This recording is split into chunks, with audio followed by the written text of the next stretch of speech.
Qui n'a pas rêvé d'une rencontre qui renverse tout, qui illumine la vie? Vous savez, mieux que les téléfilms de Noël. Une rencontre un peu comme l'a évoqué Estelle, qui fait que tout d'un coup, on se sent aimé, on se sent beau, on se sent belle, alors qu'on doutait de tout. Tout d'un coup, cette rencontre bouleverse, apporte la vie en abondance. Oui, bien mieux que dans n'importe quel téléfilm qui peut faire rêver. Et le texte que nous allons lire ce matin relate une telle rencontre, un dialogue entre Jésus et une femme, au cours duquel apparaît une phrase qui constitue, je dirais, une révolution en matière de religion. Il n'est plus question d'être dans un lieu précis, de faire quelque chose pour essayer de satisfaire un Dieu, mais il s'agit de vivre pleinement sa vie spirituelle en communion avec Dieu le Père. Il s'agit enfin d'être vrai avec soi-même, vrai avec les autres, vrai avec Dieu, de ne lui cacher aucune de nos soifs profondes. Tout comme la soif révèle le besoin de boire, notre soif d'absolu ne révèle-t-elle pas notre besoin de Dieu? Alors on pourra s'étonner ou s'émerveiller que ce simple dialogue entre un homme et une femme autour d'un puits en Palestine puisse être révélateur d'un tel trésor théologique. Mais sans plus attendre, je vous invite à lire ce texte dans l'évangile de Jean. Jésus arrive dans une ville de Samarie nommée Sichar. Là se trouve la source de Jacob. Jésus, fatigué du voyage, s'assit tel quel au bord de la source. Une femme de Samarie vint puiser de l'eau, et Jésus lui dit « Donne-moi à boire ». La Samaritaine lui dit « Comment, toi, qui es juif, peux-tu me demander à boire à moi qui suis une Samaritaine ?» Jésus lui répondit « Si tu connaissais le don de Dieu, et qui est celui qui te dit « Donne-moi à boire », c'est toi qui le lui aurais demandé, et il t'aurait donné de l'eau vive. « Seigneur, lui dit la femme, tu n'as rien pour puiser, et le puits est profond. D'où aurais-tu donc cette eau vive? Serais-tu, toi, plus grand que Jacob, notre père, qui nous a donné ce puits et qui en a bu lui-même ainsi que ses fils et ses troupeaux? » Jésus lui répondit, « Quiconque boit cette eau aura encore soif. Celui qui boira de l'eau que moi je lui donnerai, celui-là n'aura jamais soif. L'eau que je lui donnerai deviendra en lui une source d'eau qui jaillira pour la vie éternelle. » La femme lui dit, « Seigneur, donne-moi cette eau-là pour que je n'ai plus soif et que je n'ai plus à venir puiser ici. » « Va, lui dit-il, appelle ton mari et reviens ici. » La femme répondit, « Je n'ai pas de mari. » Jésus lui dit, « Tu as raison de dire, je n'ai pas de mari, car tu as eu 5 maris et celui que tu as maintenant, ce n'est pas ton mari. En cela, tu as dit vrai. » « Seigneur, lui dit la femme, je vois que toi, tu es prophète. Nos pères ont adoré sur cette montagne, et vous, vous dites que le lieu où il faut adorer, c'est à Jérusalem. » Jésus lui dit, « Femme, crois-moi, l'heure vient où ce ne sera ni sur cette montagne, ni à Jérusalem que vous adorerez le Père. Mais l'heure vient, et c'est maintenant, où les vrais adorateurs adoreront le Père en esprit et en vérité. Car tels sont les adorateurs que le Père cherche. Dieu est esprit. Il faut que ceux qui l'adorent en esprit et en vérité. » Je sais, la femme lui dit, « Je sais que le Messie, celui qu'on appelle le Christ, vient. Et quand il viendra, lui, il nous annoncera tout. » Jésus lui dit, « C'est moi qui te parle. » Là-dessus, arrivèrent ses disciples qui s'étonnaient de le voir parler avec une femme. Toutefois, aucun ne dit, « Que cherches-tu ou de quoi parles-tu avec elle ?» La femme laissa donc sa jarre et s'en alla dans la ville et dit aux gens, « Venez voir. Il y a là un homme qui m'a dit tout ce que j'ai fait. Serait-ce le Christ ?» Ils sortirent de la ville pour venir à lui.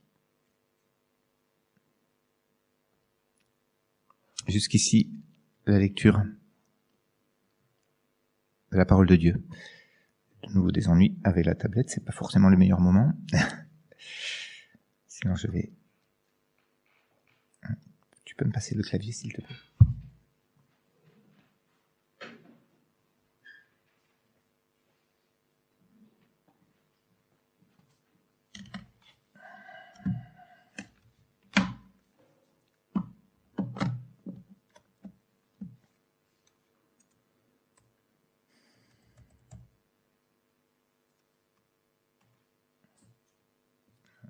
être mieux avec le clavier. Je suis désolé, c'est moins esthétique, mais bon, ça sera comme ça. Adorer Dieu en esprit et en vérité. Ce récit passionnant d'une rencontre nous rappelle que ce dialogue et cette révélation s'offrent à nous tous aujourd'hui. Quelle que soit notre situation, quelle était la situation de cette Samaritaine? Et avant le commentaire du texte et la méditation qu'il propose, peut-être juste un mot sur le contexte dans lequel se situe cet épisode de la vie de Jésus. Si nous avions lu la fin du chapitre 3, nous aurions vu le ministère encore de Jean-Baptiste. Jean-Baptiste qui annonce Jésus comme quelqu'un de plus grand que lui. Et nous sommes bien là, à une époque charnière entre l'Ancien Testament, la loi et les prophètes, et le Nouveau Testament, Jésus et le Saint-Esprit. Et rien ne sera plus comme avant. Et dans la continuité de cette ère nouvelle se place cette histoire, celle de l'Esprit. Et Jean-Baptiste l'annonçait déjà. Il faut qu'il croisse, disait-il en parlant de Jésus, et que moi je diminue. Celui qui vient d'en haut est au-dessus de tous, dit Jean-Baptiste. Celui qui est de la terre, en parlant de lui, disait-il, est de la terre, et sa parole est de la terre. Celui qui vient du ciel est au-dessus de tous. Celui que Dieu a envoyé dit les paroles de Dieu, parce qu'il donne l'Esprit sans mesure. Jésus donne l'Esprit sans mesure. Cette réputation de Jésus fait que de plus en plus de personnes cherchent à le voir. Cela inquiète les autorités civiles, politiques, romaines et religieuses. Les choses vont trop vite. Et cela contraint Jésus à quitter la Judée, c'est-à-dire la région autour de Jérusalem, pour rejoindre la Galilée au nord du pays. Et pour passer par là, il y avait deux chemins, un qui passait à l'est du Jourdain, qui était plus long, et un qui passait par la Samarie. Et Jésus, et j'aime bien le texte, dit il dut passer. Il fut presque contraint de passer parce qu'il devait fuir rapidement la région de Jérusalem. Donc une période hostile à Jésus qui va l'obliger à traverser une région qui est hostile pour les Juifs. Et d'ailleurs, les Juifs le rendaient bien aussi aux Palestiniens. Et c'est dans ce contexte où rien ne semble se passer comme il faut que va avoir lieu cette rencontre improbable. Une rencontre au cours de laquelle Jésus apportera cette bonne nouvelle, cette extraordinaire nouvelle de la vie en abondance. Et qu'il est réconfortant alors, déjà dans l'étude de ce contexte, de réaliser que quels que soient les contextes de notre vie, Dieu veut nous rejoindre et nous parler. Il entend nos cris, quels que soient les contextes de nos vies, et il veut nous rejoindre et de nous parler. Jésus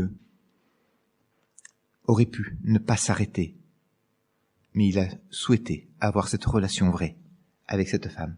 Mais revenons au texte. Alors Jésus arrive dans une ville de Samarie. Le texte nous dit qu'il est fatigué du voyage. Alors là, il s'assoit. Et il dit à cette femme, « Donne-moi à boire. » La fatigue, la soif, la pleine humanité de Jésus, qui partage nos fatigues, nos joies, nos soifs, nos faims. Et souvent, on se demande, lorsqu'on voit des choses graves autour de nous, mais que fait Dieu? Dieu ne fait pas rien. Il vient et il partage. Il est venu partager, y compris ce qui nous révolte, y compris nos faiblesses. Il est venu les partager pour nous offrir la victoire. Et cette attitude d'humilité et d'ouverture à l'autre crée directement les bonnes conditions pour qu'un dialogue vrai soit possible. Il aborde directement le besoin réel de la Samaritaine, un besoin de libération spirituelle, le besoin d'un Dieu qui se donne et qui donne de l'eau vive. Lorsque Jésus lui dit « Si tu connaissais le don de Dieu, c'est toi qui le lui aurais demandé. Il t'aurait donné de l'eau vive. » Jésus se présente comme étant le don de Dieu. Une invitation à demander qui ne laisse pas la Samaritaine indifférente. Alors que Jésus était le demandeur, il devient celui qui va pouvoir procurer. Elle n'ignore certainement pas le sens spirituel que représente l'eau vive. C'était une expression courante à l'époque et qui fait écho à cette soif de Dieu qu'éprouve l'âme. Peut-être même connaissait-elle cette parole de Dieu transmise par le prophète Ésaïe, « Car je vais arroser le pays qui meurt de soif et faire couler des ruisseaux sur la terre desséchée. Je vais répandre mon esprit sur tes enfants et ma bénédiction sur tes descendants. » L'eau vive, quel parallèle avec la vie par l'esprit. Mais la femme samaritaine poursuit le dialogue en le situant non pas au niveau encore de l'esprit, mais plutôt au niveau de la tradition. Jacob, notre père, nous a donné ce puits. Jacob, notre père, il en a bu lui-même, ainsi que ses fils, la tradition qui se perpétue. Et Jésus ne répond pas sur ce terrain de la tradition, mais il oppose le poids de la tradition au jaillissement de la vie de l'esprit.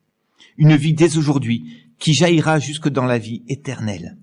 L'eau que je donnerai deviendra en lui une source d'eau qui jaillira pour la vie éternelle. La réponse de la Samaritaine, « Seigneur, donne-moi de cette eau-là pour que je n'ai plus soif, pour que je n'ai plus soif et que je n'ai plus à venir puiser ici. » Cette réponse indique que Jésus a bien vu quelle était la nature de sa soif. Au-delà de son souhait d'éviter toutes ces allées et venues au puits, la Samaritaine exprime une soif spirituelle. Soif d'être libérée de sa vaine manière de vivre, du poids du légalisme, et afin de ne pas avoir besoin quotidiennement d'y revenir. Cette soif de la Samaritaine ne serait-il pas illustrée par les propos qui vont suivre ? « Je n'ai pas de mari ». La situation conjugale compliquée de cette femme, nul ne saurait dire à quoi elle est due. Mais elle présente une réelle souffrance psychologique et sociale. Ne constitue-t-elle pas une raison pour laquelle la Samaritaine vient puiser de l'eau en plein midi ? Le texte dit qu'il est la 6e heure après le lever du soleil, plein midi. Derrière la phrase précédente, « afin que je n'ai plus à venir puiser chaque jour », moi j'entends résonner « afin que cette situation cesse », ma situation globale. Et la Samaritaine n'est pas idiote, elle sait bien qu'il lui faudra quand même boire tous les jours. Et je ne pense pas qu'il y ait la moindre ironie dans ses propos, mais seulement un cri du cœur, la soif d'une situation de paix, de respect, de bienveillance, d'amour, de joie, y compris à travers une situation conjugale vécue au grand jour. Alors quelles sont nos soifs aujourd'hui, dans notre vie sociale, affective, familiale, personnelle? Quelles sont nos soifs que nous voudrions confier à Jésus pour qu'il les comble? Quelle situation pesante voudrions-nous voir cesser? Et puis le dialogue se prolonge, mettant encore mieux en lumière la différence entre la religiosité et une relation vivante avec Dieu. La Samaritaine parle de tradition, elle parle de lieu, elle demande où. Où devons-nous adorer? Nos pères ont adoré sur cette montagne, et vous, vous dites le lieu où il faut adorer, c'est à Jérusalem. Et Jésus ne répond pas où, mais il répond à qui. Il répond à qui s'adresse l'adoration et comment cette adoration peut être vécue dans la vérité d'une relation spirituelle. Les vrais adorateurs adoreront le Père, en esprit et en vérité. Alors face à une révélation d'une telle importance, la Samaritaine perçoit en Jésus plus qu'un prophète. Et elle tend la perche à Jésus sur son éventuelle messianité en lui disant « Je sais que le Messie vient. Quand il viendra, lui, est-ce qu'il n'y a pas une petite provocation à révéler qui il est? Quand il viendra, lui, il nous annoncera tout. » À ce questionnement interne, honnête de la Samaritaine, Jésus répond et révèle à cette étrangère au peuple de Dieu qu'il est le Messie. Le commentateur pense qu'elle est même la première personne à qui Jésus révèle sa messianité. Une étrangère au peuple de Dieu. Quelle ouverture. Jésus lui dit, c'est moi qui te parle. Et nous, osons-nous dans nos moments où nous naviguons entre émerveillement dans la présence de Dieu et le doute qui nous assaille parfois, osons-nous demander à Dieu de se révéler encore plus précisément tel qu'il est. Je sais, Seigneur, que toi, lorsque tu me parles, mon cœur bout. Et Jésus vient le faire de nouveau, bouillir de la joie de l'amour. Et alors certainement nous serons conduits à l'adorer. Adorer en esprit et en vérité. Cette phrase inaugurale d'une relation nouvelle avec Dieu se comprend bien dans le contexte de ce dialogue. Il s'agit de recevoir cette eau vive qui est l'Esprit et qui nous permet d'entrer dans le royaume de Dieu comme Jésus l'avait déjà indiqué à un chef religieux. Si quelqu'un ne naît pas de nouveau, il ne peut pas voir le royaume de Dieu. Et si quelqu'un n'est pas né d'eau et d'esprit, il ne peut entrer dans le royaume de Dieu. Cette nouvelle naissance spirituelle est à vivre dans la vérité. Esprit et vérité vont souvent ensemble. Et d'ailleurs, l'Esprit Saint est souvent appelé aussi l'Esprit de vérité. C'est-à-dire être vrai, être cohérent, vrai par rapport à cette nouvelle nature, puisque nous sommes nés par l'Esprit. Laissons-nous conduire par l'Esprit dans la présence de Dieu. Et là, nous ne pouvons que l'adorer. Sur ce verbe « adorer », je voudrais maintenant peut-être revenir un petit peu plus longuement. Et je me rappelle avant tout ce témoignage lorsque je parlais d'adoration à quelqu'un qui m'est cher, mais qui n'est pas chrétien. Il me disait « mais c'est quoi votre Dieu ? Il a créé des êtres parce qu'il a besoin d'être adoré, qu'on se prosterne devant lui. Il serait pas un peu mégalo, votre Dieu ?» Et évidemment, ça fait mal lorsqu'on entend ça. Parce qu'on sait que c'est pas juste, et on est surpris que des personnes que nous aimons puissent être aveuglées et comprendre tout à l'envers.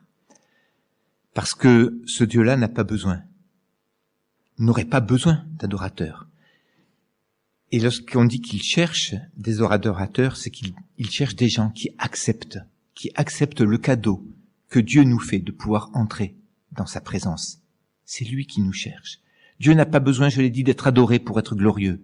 La gloire, dans tout ce qu'elle est de plus absolu, n'est qu'un des attributs de Dieu. Il est le Dieu de gloire, tout comme il est le Dieu de paix, tout comme il est parfaitement saint. La gloire habille tout ce que Dieu est. Dieu est glorieux dans tout ce qu'il est, et cela, qu'il y ait des adorateurs ou pas.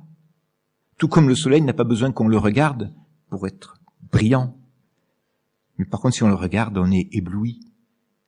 En revanche, je dirais, si Dieu n'a pas besoin d'adorateurs pour être Dieu, il n'en est pas de même pour l'homme, pour la femme, qui eux ont besoin d'avoir des temps d'adoration pour vivre leur pleine dimension d'être humain.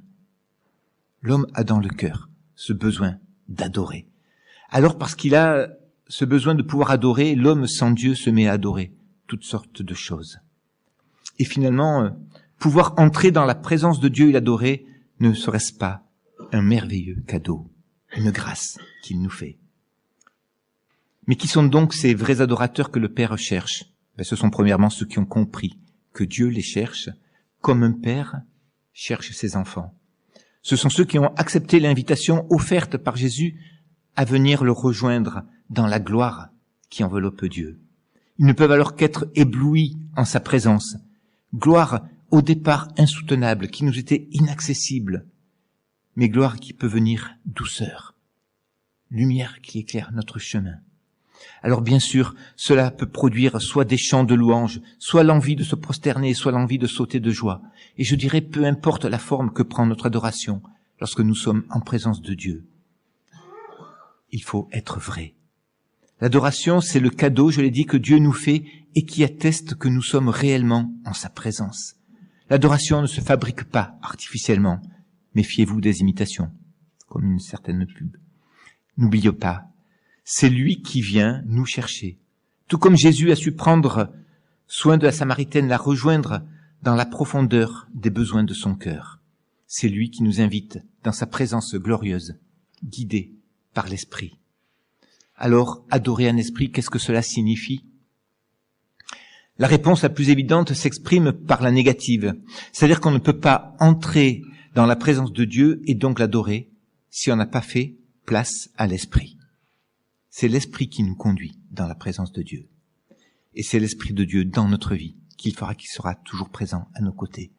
Et cette place, on ne peut la faire qu'en se débarrassant de ce que la Bible appelle notre vieille nature souillée par le péché. C'est ce que désirait la femme samaritaine pour sa propre vie et ce qui vient d'être vécu ici, à l'occasion de ce baptême. Les paroles de Jésus dans le texte de ce matin nous ont rappelé que c'est lui, Jésus, qui met dans nos cœurs cette eau vive. Je vous donnerai. Et déjà les prophètes l'avaient annoncé. Nous avons lu précédemment Ésaïe, mais Ézéchiel aussi le dit. Je répandrai sur vous une eau pure, afin que vous deveniez purs. Je vous purifierai de toutes vos souillures, de toutes vos idoles. Je vous donnerai un cœur nouveau. Je mettrai en vous un esprit nouveau.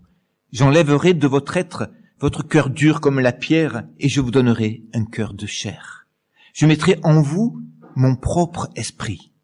Ainsi je vous rendrai capable d'obéir à mes lois et de mettre en pratique, avec joie j'ai envie de dire, ce que je vous ai commandé. Vous serez mon peuple, et moi je serai votre Dieu.